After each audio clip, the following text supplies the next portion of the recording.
Bonjour les amis, nouvelle vidéo aujourd'hui pour parler du Premier ministre du Qatar qui était accompagné de Tucker Carlson et qui nous révèle une véritable bombe sur Israël, sur la politique du sionisme et sur les États-Unis. Et ce qu'on va apprendre est tout à fait étonnant. Mais juste avant bien sûr de l'écouter, n'oubliez pas de vous abonner, le pouce, le commentaire, le partage et de booster la vidéo.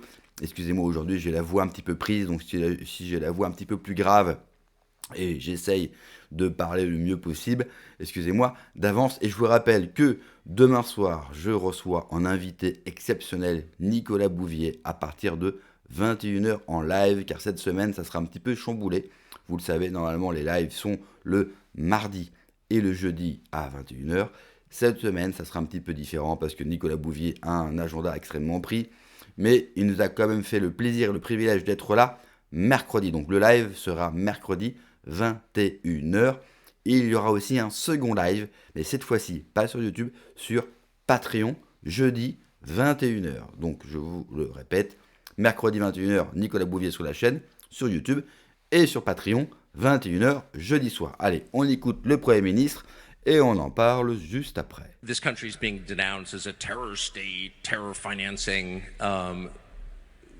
very high volume, lots of attacks, including from politicians, sitting U.S. senators, Ted Cruz, for example.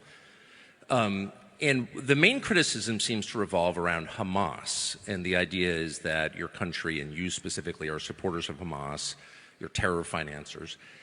And I'd like to just get right to the truth of that. So my understanding is Hamas is here in Doha because the United States and Israel asked you to host Hamas. Is that true? And if not, what is the truth about Hamas in Doha?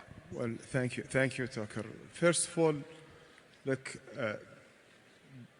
the starting of the relationship with Hamas and the communication was started back more than 10 years, 13 years ago, at the request of the United States.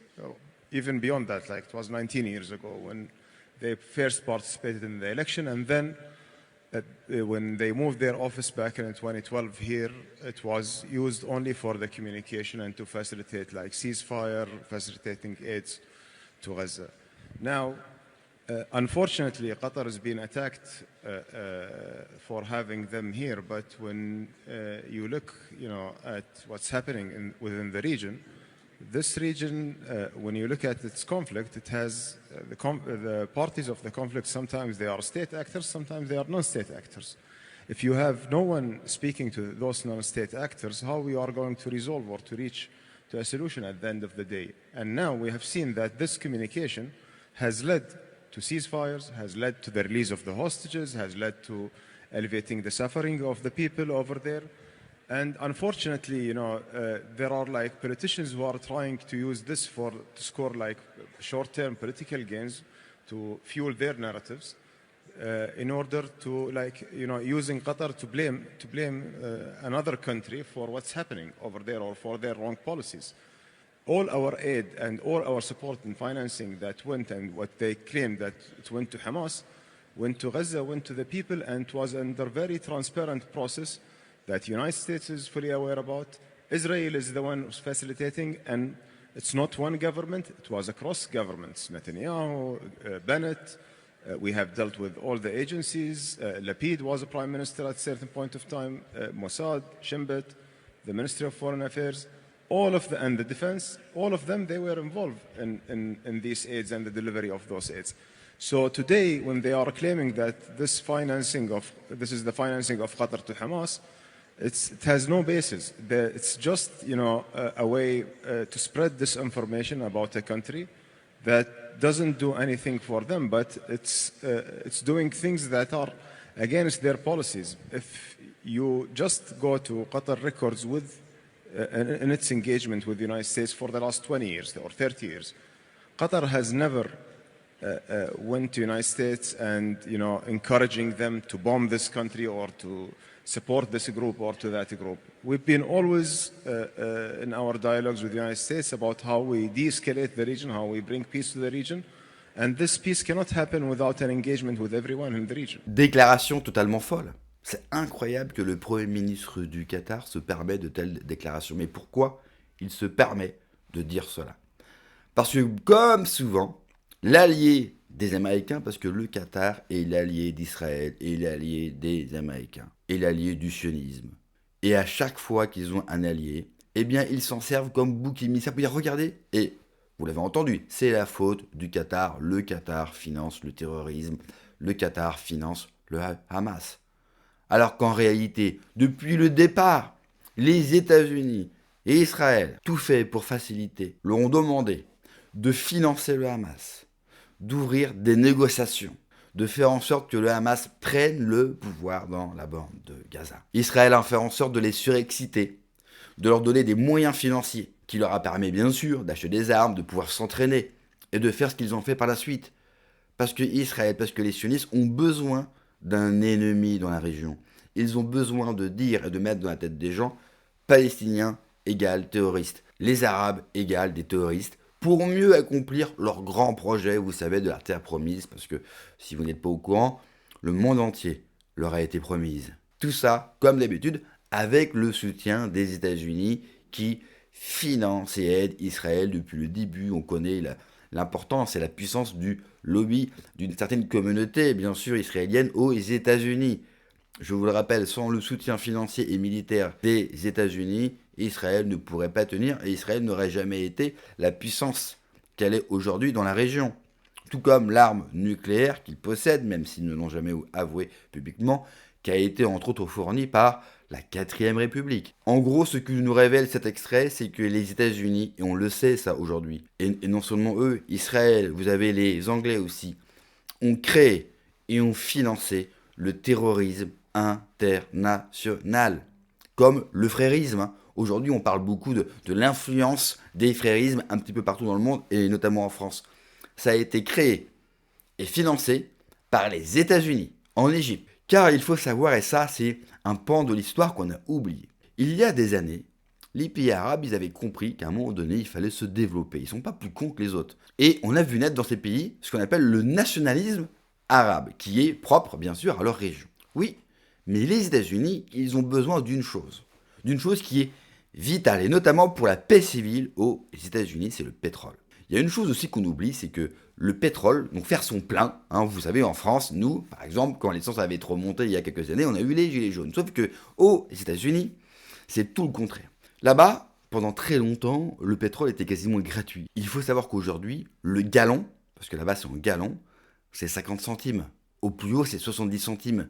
Sauf que pour les États-Unis, c'est une vraie crise intérieure. Ils ont besoin d'un pétrole abondant et pas cher.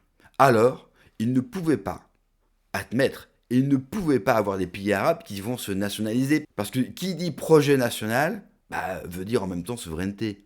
Ça veut dire s'occuper de la réserve et en finir avec les grandes entreprises américaines ou occidentales qui viennent piller leurs ressources. Et ça, les États-Unis ne pouvaient pas l'admettre. Alors, qu'est-ce qu'ont fait les États-Unis et qu'est-ce qu'ils ont toujours fait dès que des régimes ne leur plaisent pas? Eh bien, ils vont financer des groupes. Ils l'ont fait en Ukraine avec le Maïdan, avec les révolutions dites de couleur dans les pays arabes récemment, mais à l'époque, ils ont créé le terrorisme. Al-Qaïda a été formé par les Américains, et plus précisément au Pakistan. Il faut savoir que Ben Laden et Al-Qaïda a été formé par le Pakistan, Pakistan allié des États-Unis, pays créé par les États-Unis pour bien sûr foutre la merde dans la région, et le Pakistan ont reçu bien sûr des armes et de l'argent, ont formé Al-Qaïda qui sont partis ensuite se battre contre les Russes. Ce qui ne veut pas dire qu'il n'y a pas non plus de problème avec ces pays-là et qu'il n'y a pas non plus de problème avec l'islam, mais il faut être totalement honnête. Et qu'est-ce qu'on voit aujourd'hui d'ailleurs? Qu'est-ce qu'on voit aujourd'hui avec l'étau américain qui se dessert, et notamment avec l'influence des BRICS et du Sud global? Eh bien, on voit tous ces pays arabes qui développent un véritable sentiment nationaliste et une souveraineté. Regardez l'Arabie Saoudite, qui avant s'immisçait, finançait. Aujourd'hui, ils ne veulent plus s'occuper des querelles et des guerres. Pareil pour les pays voisins. Ils cherchent aujourd'hui à développer leur économie, à devenir des États structurés. Et ces mêmes États arabes, ces mêmes États musulmans, ce sont les premiers à pourchasser et à éliminer les terroristes sur leur sol. Parce qu'ils veulent la paix, en fait. Et le Premier ministre du Qatar, il le dit lui-même, Nous, ce qu'on veut dans la région, c'est la paix pour se développer économiquement et aller de l'avant. Et nous l'avons empêché pendant des décennies parce que nous ne voulons pas des pays musulmans libres, parce que ces pays reposent sur des ressources naturelles que nous avons besoin. Et comme on repose toujours avec la même façon de penser coloniale, c'est-à-dire qu'on ne veut pas payer pour ces ressources naturelles, on les veut de manière gratuite pour pouvoir nous développer, et peu importe si eux crèvent la faim, alors on s'est permis de foutre la merde dans la région. Et l'État d'Israël et les sionistes ont besoin aussi de la merde dans la région. Imaginez Israël avec que des voisins en paix qui développent leur souveraineté, leur propre économie. Du coup, toute leur communication de la pleurniche a toujours quémandé des armes et de l'argent et de dire au monde « Attention, nous sommes menacés par tous nos pays voisins ». Aucun des pays voisins d'Israël a l'intention de raser Israël de la carte, en fait. Cela n'arrivera jamais. Mais ils ont besoin de ça, en fait. Ils ont besoin que nous, les goïs, on se saigne pour eux, pour leurs grands accomplissements et pour toutes les prophéties loufoques qu'ils nous vendent depuis des millénaires. Ça, c'est la réalité. Et le Premier ministre du Qatar le dit clairement. Et moi, je suis content de voir ces pays arabes se développer. Enfin, on les a empêchés de se développer. Ils le font aujourd'hui. Ils le font aujourd'hui parce que grâce aux BRICS, grâce à la Chine, grâce à la Russie qui œuvrent beaucoup dans la région. Et contrairement à nous, eux, œuvrent dans la région avec une manière beaucoup plus saine et beaucoup plus sereine, en respectant bien sûr la souveraineté de chaque État et en collaborant avec eux. Nous, on ne voulait pas collaborer avec eux, nous, on voulait les piller, parce qu'on considère que nous sommes supérieurs à eux. Le problème aujourd'hui, c'est que tout cela s'est inversé. Aujourd'hui, nous sommes des pays sans aucune croissance, sans aucune souveraineté, des pays décadents, des pays qui n'avons même plus les moyens militaires de faire peur à quiconque, et le conflit ukrainien montre au monde que les Occidentaux n'ont même pas été capables, tous ensemble, de botter le cul à la Russie. Donc autant vous dire que les choses vont changer, et cela ne peut être bénéfique pour nous. Et il faut accompagner ce changement de ces pays arabes. C'est comme ça que vous allez mettre fin au fameux terrorisme et au fameux djihad dans le monde. Merci d'avoir regardé la vidéo les amis. N'oubliez pas de vous abonner, le pouce, le commentaire, le partage, de booster les vidéos. Prenez soin de vous, que Dieu vous protège. Allez, ciao.